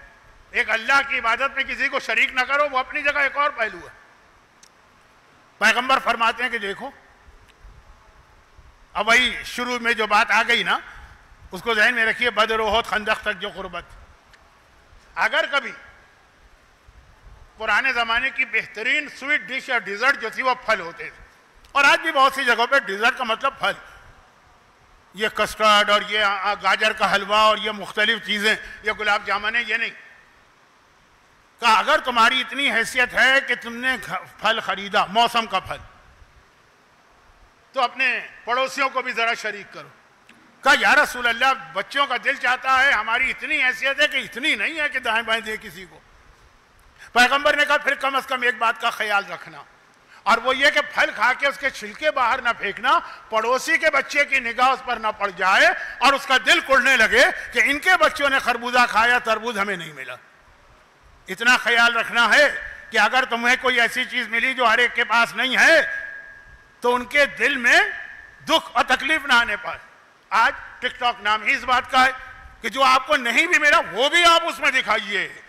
انسٹاگرام نام ہی اس بات کا ہے. اللہ کی پناہ 22 رجب کی نیاز ہو رہی ہے, امام کے نام پر 100% خلوص کے ساتھ ہونی چاہیے. وہ خواتین اپنا ٹک ٹاک یا انسٹاگرام بنا رہی, اس طرح ہم نے کڑھائی چڑھائی, اس طرح ہم نے وہ آٹا بیلا, اس طرح ہم نے پوری بنائی, اس طرح ہم نے حلوہ بنایا, اتنی ڈشیں ہم نے رکھی, اور امام کی نیاز کی. ایک تو خود یہ دکھانا, اور پھر اس کے حوالے سے جو یہ سب چیزیں نہیں کر سکتے ہیں. ہمارے بزرگ کیوں حیثیت رکھنے کے باوجود ان چیزوں میں سادگی رکھتے تھے. عاشورے کی نیاز بھی سادہ ہوگی, 22 رجب میں بھی وہی میٹھی ٹکیا اور کھیر ہوگی. کیا کریں مولانا، اگر یہ رکھیں گے تو کوئی نہیں آئے گا، ہر ایک کا دل چاہتا ہے لوگ آئیں. بھائی لوگ آئیں کہ خود امام آئیں جن کے لیے نیاز کر رہے ہو. اب یہاں پہ بھائی شہرت. تو یہ جو ٹک ٹاک کا دوسرا بڑا نقصان ہے، ننگی ہوئی جا رہی ہیں وہ بچیاں جو اتنی دیندار نہیں، اور جو دیندار ہیں وہ اپنی نماز کو، وہ اپنی مجلس کو، وہ اپنے زیارت کو، وہ اپنے 22 رجب کی نیاز کو اس طرح سے دکھاتی ہیں. میں سب کے بارے میں تو نہیں کہہ سکتا نا، نیتیں تو اللہ بہتر جانتا ہے، لیکن ایک عام ماحول جو بنا، عبادتوں کا ثواب اور فضیلتیں ختم ہو جاتی ہیں. اور سیرت ہے فاطمہ کی. یاد رکھیے کہ اگر بس آخری باتیں بہت سی نامکمل رہ گئی، لیکن جیسی ہو گئی تو ہو گئی. لیکن اگر فاطمہ کے حوالے سے کوئی وہی جملہ کہہ دے جو میرے لیے، میرے سے مطلب ہے ہم جیسے لوگوں کے لیے، بھائی مولانا حضرات تو کہیں گے اللہ نے ان کو یہ دیا ہی نہیں ہے، تو وہ تو یہی کہیں گے کہ میں ظاہر کرو. فاطمہ کے لیے بھی کوئی جملہ کہہ سکتا تھا. تو فاطمہ نے یہودی دلہن کے گھر میں اس شان و شوکت کے ساتھ جا کے بتایا کہ ہم چاہیں تو ہم سے زیادہ اس دنیا کے اندر شان و شوکت کا کوئی مظاہرہ بھی نہیں کر سکتا. وہ ایک بار دکھانا ضروری تھا تاکہ وہ مولا کا وہ جملہ پورا نہ ہو کہ بعض لوگوں کی مجبوری ان کو متقی بناتی ہے. مجبوری نہیں ہے، ہم خوش اور راضی اسی بات میں ہیں کہ اس طرح رہیں. تو یہ وہ فتنہ ہے ٹک ٹاک، انسٹاگرام، جس میں بے حیائی، بے ہودگی ایک پہلو ہے، اور عبادتوں کو اس طرح سے ریاکاری کا ذریعہ بنانا. یزید کی دلیل یاد آتی، وہ نمازی کی کیا کہہ کے برائی کر رہا کہ قرآن میں نمازی کی برائی آئی ہے فویل للمصلین الذین ہم یراؤون. خرابی ہے ان نمازیوں کے لیے جو ریاکاری کرتے ہیں. تو جب ایسے نمازیوں کی مذمت ہے تو ایسے عبادت کرنے والے، اور کیونکہ عزاداری میں نے دیکھا نوحہ پڑھنے والیاں، مرثیہ پڑھنے والیاں، مجلسیں پڑھنے والیاں کیا لپسٹک لگا کے آتی ہیں اس کے اندر. اور کوئی اعتراض کرے کہ ہمارے قدرتی ہونٹی ایسے ہیں. اب کون جا کے وہاں ان کے ہونٹوں کو چیک کرے اور مسل کے دیکھے کہ وہ ہونٹ ایسے ہیں. سیرت سیدہ. وہ ایک بات کہہ دوں، یہ جملہ بہت جلدی میں کہہ رہا ہوں، وہ والی غربت بھی اسلام کو اتنی پسند نہیں ہے جس غربت میں بھی ریاکاری ہو. کچھ ایسے لوگ بھی ہیں نا جن کو اللہ نے سب کچھ دیا لیکن وہ اتنا پھٹے پرانے کپڑے پہنتے، وہ بھی ناپسند اور یہ بھی ناپسند. ہاں بس یہاں سے میں مصائب کی طرف آ رہا ہوں. ایک جملہ کہہ، ہاں جب اس راوی نے کہا تھا کہ مولا میں زیادہ سے زیادہ دولت اس لیے جمع کرنا چاہتا ہوں تاکہ اپنے رشتہ داروں کی مدد کروں اور حج کر سکوں، امام نے کہا پھر یہ تمہارا عمل عبادت. عورت پر بھی حج واجب ہے. ایک عورت نے سوال کیا میرے پاس اتنا سونا ہے کہ میں اس کو بیچ کے حج پہ جا سکتی ہوں. نہیں، وہ چیز جو آپ کی ضرورت کی ہے یا جو آپ کی حیثیت کے مطابق ہے اس کو بیچنا ضروری نہیں، بلکہ اگر اس کو بیچ کے حج کریں گے تو وہ واجب حج ہوگا بھی. جو حیثیت سے زیادہ ہو جائے اس کو بیچنا. اگر آپ کی حیثیت ہے کہ آپ کے پاس 10 تولے سونا ہو، یعنی عام طور پہ عورتوں کے پاس اتنا اگر ہوتا ہے، اس کو نہیں بیچنا. اور اگر آپ کی حیثیت 10 کی ہے، آپ کے پاس 15 آ گیا تو 5 تولے بیچنا. شہزادی نے 2 خواہشیں کی تھی مولا سے. پہلی خواہش تھی کہ مجھے ماتم کے لیے ایک مکان بنا کے دیا جائے، اور اس سے پہلے ایک خواہش کی تھی جب پیغمبر کے بارے میں سنا کہ وہ حج پہ جا رہے ہیں تو فاطمہ کے گھر میں تو فاقے ہیں نا. کہا دوسری خواہش، یہ پہلی تھی، ترتیب میں یہ پہلی تھی. ابوالحسن میں نے آپ سے زندگی میں کبھی کوئی سوال نہیں کیا، بس میں حج کرنا چاہتی ہوں. فاطمہ کی ظاہری اعتبار سے حج کی حیثیت بھی نہیں، چنانچہ شہزادی کی وجہ سے حج میں ایک مسئلہ بھی آیا کہ اگر کوئی آدمی حج کرے مگر جانور کے خریدنے کی رقم نہ ہو تو وہ 18 روزے رکھے گا. وہ شہزادی کے حوالے سے حج کیا لیکن ظاہری اعتبار سے اتنے پیسے نہیں ہیں کہ جانور خریدا جائے جو حج کی قربانی. حج اتنی بڑی عبادت، خاص فاطمہ نے پیغمبر سے، مولا سے خواہش ظاہر. اور بعض علماء یہ کہتے ہیں کہ مولا سے رابطہ نہیں تھا، وہ یمن میں تھے تو بابا سے. اور ایک ماتم، اے ابوالحسن یہ ظالم مجھے شہر مدینہ میں رونے بھی نہیں دے رہے. راوی کہتا ہے نا کہ ہر ہفتے میں ایک دن شہزادی میدان احد میں جناب حمزہ کی قبر پہ جا کے سارا دن گریا کرتی تھی. عمر ابن لبید کی روایت مفاتیح الجناح میں مدینہ کی زیارتوں میں پڑھ لی. لیکن باقی 6 دن جنت البقیع کے پیچھے جو ایک کمرہ ہے جو مولا نے بنا کے دیا، شہزادی کی فرمائش 2 ہی تھی، حج اور عزاداری. مومنہ کی سب سے بڑی تمنا یہی 2 ہونی چاہیے. اور عزاداری، فاطمہ بابا کا بھی ماتم کرتی ہیں، فاطمہ اپنے محسن کا بھی ماتم کرتی ہیں. باپ کو اور اولاد کو یاد کرنے والی اور ان کا ماتم کرنے والی کا نام فاطمہ. بلکہ اگر یہ کہہ دوں، یہ بالکل ایک ماں کی نیچر، اولاد کا دکھ اور غم فاطمہ کو بہت زیادہ، اتنا کہ بس اندازہ کریں آج کی مجلس کا آخری میرا جملہ، جو ہر جگہ دنیا میں جہاں میں شہزادی کے مصائب پڑھوں جو میرا آخری جملہ ہوتا، یہاں سے ربط خود ملا لیجئے گا، کیونکہ اس جملے سے لے کر کہ فاطمہ اتنا اولاد کا دکھ ہے، اس جملے سے لے کر آخری جملے تک ابھی 10 منٹ بیچ میں آ جائیں گے تو آپ بھول نہ جائیے گا. ماتم ماتم اور ماتم. لیکن زخم تو اپنی جگہ ہے. کل کی مجلس میں میں نے پڑھا تھا کہ 75 دن کے بعد بھی پہلو زخمی تھا، پسلیاں ٹوٹی بھی تھی. بلکہ اپنی جگہ نہیں ہے، زخم بڑھتا چلا جا رہا. چنانچہ فاطمہ کی کمزوری میں بھی اضافہ ہو رہا. روایتوں میں یہاں تک ہے کہ آخری تاریخیں جو آئی تھیں اس میں فاطمہ نماز کے لیے بھی مصلی پر جانے کی طاقت نہیں رکھتی تھی، لیکن جاتی تھی. نماز تو لازم ہے نا، کس طرح جاتی تھی کہ بستر سے اٹھتی ہیں اور مصلی پہ جا رہی. اچھا، کتنا بڑا فاطمہ کا حجرہ ہے، کتنا چلنا پڑتا ہے. آپ مدینے ہو کر آئے ہیں تو آنکھوں سے دیکھا، اتنا چھوٹا سا حجرہ ہے، بستر سے مصلی تک جانا یہ چلنا مشکل ہوتا ہے. فاطمہ ایک ہاتھ دیوار پہ رکھتی، اس کا سہارا لے کے آگے بڑھتی ہیں اور دوسرے ہاتھ سے ٹوٹی ہوئی پسلیوں کو سنبھالتی ہیں. ایک ہاتھ دیوار پر، ایک ہاتھ ٹوٹی پسلی پر، اس حالت میں مصلی پہ جا کے نماز پڑھتی. نماز اور فاطمہ کا جوڑ تیسرا یہ بنا. مگر جو آخری رات آئی، آخری رات وہ شاید آجی کی رات تھی، 75 دن والی روایت سے، اس میں تو فاطمہ کے بدن میں اتنی طاقت بھی نہیں تھی کہ دیوار پر ہاتھ رکھ کر مصلی تک جائیں. یہ نماز فاطمہ نے مغرب اور عشاء کی بستر پر بیٹھے بیٹھے پڑھی ہے. آپ نہیں سمجھیں گے. ہم اور آپ تو ذرا سا تھکن ہو جائے، تکلیف ہو جائے تو بیٹھ جاتے ہیں.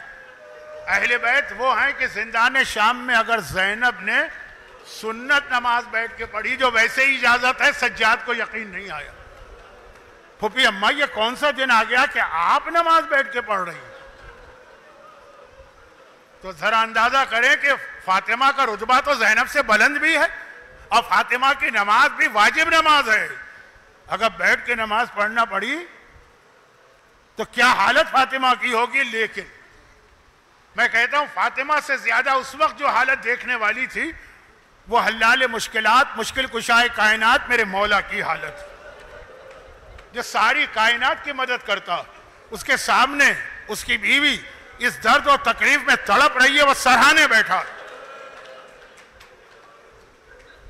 حکم خدا سے مجبور. ساری رات فاطمہ نے بے چینی میں گزاری. جتنی بے چین فاطمہ ہیں اس سے زیادہ بے چین و مضطرب میرا مولا. یہاں تک کہ وہ وقت آ گیا جو 5ویں امام کی حدیث ہے کہ فجر سے کچھ پہلے کا وقت وہ ہے جو جنت کا وقت ہے. بیماروں کو بھی سکون آ جاتا. چنانچہ ایک لمحے کے لیے فاطمہ کی آنکھ لگی جو ساری رات جاگی ہیں. مولا نے دیکھا کہ شہزادی ذرا آرام کی حالت ہے، اب اٹھ کے گئے. نماز فجر کا وقت ہے تو مسجد میں نماز پڑھنا. گئے، نماز پڑھی، دعائیں پڑھی، دعائیں صبا پڑھی ہوگی جو آپ بھی ہر فجر میں نہ صحیح تو جمعے یا سیٹرڈے کے دن پڑھتے ہوں گے.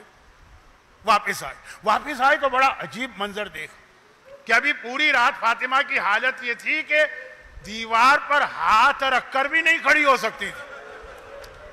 اور ابھی آئی تو کیا دیکھا؟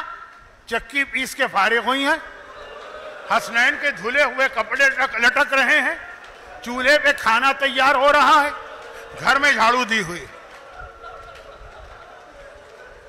میرے مولا نے گھبرا کے پوچھا بنت رسول یہ کام کس نے کیے؟ ابوالحسن یہ سارے کام میں نے کیے. میرا مولا خیبر کا قلعہ فتح کرنے والا، در خیبر اکھاڑنے والا گھبرا کے کہتا دیوار پہ ہاتھ رکھ کے کھڑے ہونے کی طاقت نہیں، چکی پیسی ہے، یہ سارے کام کیے. کہا ابوالحسن ابھی جو میری آنکھ لگی تھی میں نے خواب دیکھا تھا. یہ فاطمہ کا خواب ہے، ہمارا آپ کا نہیں ہے. میں نے خواب میں دیکھا تھا میرا بابا آیا، اور اکیلا نہیں آیا ہے، آج میری ماں خدیجہ طاہرہ بھی باپ کے ساتھ آئی. بیٹی باپ کو دیکھے گی تو فریاد تو کرے گی نا، اور فریاد بھی پھر اپنا ہی نہ ہو. میں نے بابا کو دیکھا فریاد کی، بابا صبت علیہ مصائب لو انہا صبت علیہ میں سرنے علیہ. بابا آپ کے بعد تو اتنی مصیبتیں پڑی کہ دن پہ پڑے تو وہ رات بن جائیں. ابوالحسن میرے بابا نے کہا بیٹی گھبرا نہیں، آج تیری مصیبتیں ظاہری طور پہ ختم ہو رہی ہیں، میں اور تیری ماں تجھے لینے آئے ہیں، چلنے کی تیاری کر. آئے ابوالحسن میرا بابا مجھے لینے آیا. میرے دل میں خیال آ گیا ایسا نہ ہو، ذرا سی بات پہ طلاق کا مطالبہ کرنے والی ہماری بچیاں جملہ سنیں. میں نے سوچا ایسا نہ ہو کہ میرے بعد لوگ میرا ماتم کرنے لگے، کوئی میرے حسنین کے لیے کھانا پکانے والا نہ ہو. میں نے اپنے ہاتھ سے کھانا پکایا. کوئی میرے حسنین کے کپڑے دھونے والا نہ ہو، میں نے اپنے ہاتھ سے حسنین کے کپڑے دھو. دیکھیے آپ یہ جملہ سننے تو سمجھ گئے، تو مولا سمجھ گئے. ایک مرتبہ شہزادی سے کچھ نہ کہا. اسما جو گھر میں تھی ان سے کہا اسما حسنین کہاں ہیں؟ اس وقت تو انہیں ماں کے پاس ہونا چاہیے. اسما نے کہا مولا آپ تو روزانہ نماز کے بعد مسجد سے باغات میں چلے جاتے تھے کام کرنے. حسنین کا تو طریقہ یہی کہ روزانہ نماز کے بعد نانا کی قبر پہ جا کے بیٹھتے ہیں، نانا سے باتیں کرتے پھر آتے ہیں، وہ تو رسول اللہ کی قبر پہ ہوں گے. آج بھی آپ جا کے دیکھیے گا غور سے اگر موقع ملے. شہزادی کے حجرے کے 3 دروازے ہیں، آج بھی ہیں. مولا جلدی سے دروازہ کھول کے نکلے اور حسنین کے تلاش میں قبر رسول پہ چلے. اور ادھر فاطمہ نے کہا اسما اب میں اپنے حجرے کا دروازہ بند کر رہی ہوں، خبردار یہ دروازہ کھولنا بھی نہیں اور مجھ سے کوئی بات بھی نہ کرنا. ادھر دروازہ بند ہوا، ادھر حسن و حسین حجرہ سیدہ کے دوسرے دروازے سے گھبرائے آئے. اسما ہماری ماں کہاں؟ اسما نے کہا شہزادو تم اتنا گھبرائے کیوں ہو، پریشان کیوں ہو؟ کہا کہ ہم نانا کے قبر پہ گئے تھے، نانا کو سلام کیا تھا، نانا نے کہا تھا حسن بیٹا حسین بیٹا آج یہاں بیٹھنے کا وقت نہیں ہے، جلدی سے جا کے ماں کو الوداعی سلام کرو، تمہاری ماں دنیا چھوڑنے والی ہے، نانا نے بھجوایا ہے، اماں کہاں؟ اسما نے ہاتھ جوڑے شہزادوں مجھے منع کیا، لیکن حجرے کے اندر دروازہ کھول کے دونوں بیٹے داخل ہوئے. حسن پائنتی بیٹھے، حسین سرہانے گئے. ایک مرتبہ دیکھا چادر اوڑھے ہوئے فاطمہ لیٹی. حسین نے ایک مرتبہ کہا اماں میرا سلام لے، کوئی جواب نہیں آیا. چادر اسی طرح سے دوبارہ سلام کیا. جب تیسری مرتبہ حسین نے کہا اماں میرا سلام لے اور جواب نہ آیا، حسین نے سر سے چھوٹا سا ماما اتار پھینکا، دونوں ہاتھوں سے سر پیٹا. اماں یہ کون سا دن آ گیا تیرا حسین سلام کرے اور تو حسین کو بھی جواب نہ دے؟ یہ کہا اور کچھ کھا کے گر پڑے. اسما نے دیکھا حجرے کا پہلا دروازہ پھر کھلا. میرے مولا گھبرائے ہوئے آئے. کہا اسما میرا حسن تو نہیں آیا، میرا حسین تو نہیں آیا. اسما نے کہا مولا آپ اتنا گھبرائے ہوئے کیوں ہیں؟ کہا میں قبر رسول پہ گیا تھا، نہ حسن تھا نہ حسین تھا، میں نے رسول کو مخاطب کیا، کوئی جواب رسول کا تو نہ آیا. جبرائیل نے کہا کہ یا امیر المومنین جلدی سے جا کے حسین کو تسلی دیں، حسین غش کھا کے گر پڑے ہیں تو یہاں فاطمہ غش کھا کے گر پڑی ہیں، اور فاطمہ غش کھا کے گر پڑی ہیں تو رسول خدا غش کھا کے گر پڑے. میرا مولا حجرے میں آیا، حسین کو بیدار کیا. وہی جملہ جو کل تھا، بس میں اب بات ختم کر رہا ہوں. حسن حسین بیٹا باہر چلے جاؤ، میں تمہاری اماں کو غسل دے دوں. حجرے کا دروازہ بند ہوا، مولا نے غسل دینا شروع کیا. مولا کے رونے کی آواز آئی. کل آپ نے روایت سن لی. تھوڑی دیر کے بعد حجرے کا دروازہ کھلا. مولا نے کہا کہ آؤ ماں کا آخری دیدار کر لو. زینب آئیں, کلثوم آئیں, حسن آئے, حسین آئے. حسن بڑا بیٹا, بڑے بیٹے ذرا سمجھدار سوبر ہوتے ہیں, ماں کے پائنتی بیٹھ گئے. حسین چھوٹا بیٹا ہے, چھوٹا بیٹا لاڈلا ہوتا ہے. ماں کے قریب گیا, ماں کفن پہنے ہوئے. اب حسین نے کچھ نہیں کہا, کچھ نہیں کہا. ماں کو دیکھا کفن پہنے ہوئے ہیں, بس ایک بار دونوں ہاتھوں کا پیالہ بنایا, ماں کا چہرہ اپنے ہاتھوں میں لیا اور آسمان کو دیکھ کر کہا واہ غربتا, ارے میں غریب الوطن ہو گیا, ارے میں اکیلا رہ گیا, ارے میں تنہا رہ گیا, میری ماں مجھے چھوڑ کے گئی. بس ایک مرتبہ حسین نے کہا میں غریب الوطن ہو گیا. کفن کی ڈوریاں ٹوٹیں, فاطمہ کے دونوں ہاتھ باہر نکلے, حسین کو سینے سے چمٹا لیا. لال, تیری ماں تیری غربت برداشت نہیں کر سکتی ہے, دنیا سے چلی گئی مگر غربت سنی تھی تو حسین کے لیے واپس آئی. حسین کو سینے سے لپٹایا.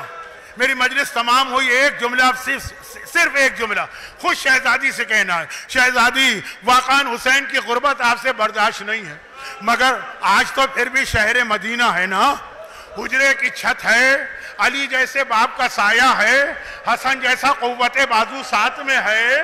ارے حسین کی غربت دیکھنا ہے تو عصر عاشور آئیے, کربلا کی جلتی رہتی ہے. حسین اکیلے ذوالجناح پر ہیں, نہ عباس ہیں, نہ اکبر ہیں, نہ علی ہیں, نہ حسن ہیں. ارے شہزادی ذرا دیکھیے آپ کا حسین کتنے زخم کھا کے گھوڑے سے گر رہا ہے. ارے یہاں آ کے حسین کو سہارا دیجئے. اور بعض علماء نے لکھا ایک سیاہ پوش بی بی جلتی ریتی پہ آ کے بیٹھ گئی, گودی کو پھیلا دیا, آ میرے لال میری گودی میں آ, تیری ماں تجھے سہارا دینے. خداوندہ ان صاحبان ایمان مومنین اور مومنات کے اس گریے کا واسطہ, غم اہل بیت, غم زہرا, غم حسین کے سوا ان کو اور ان کی اولادوں کو دنیا اور آخرت کی ہر پریشانی سے محفوظ فرما. خداوندہ جس کے واسطے سے کائنات کا نظام چلتا ہے, اس فاطمہ زہرا پر گریہ کرنے والوں کی تمام حاجتیں پوری فرما.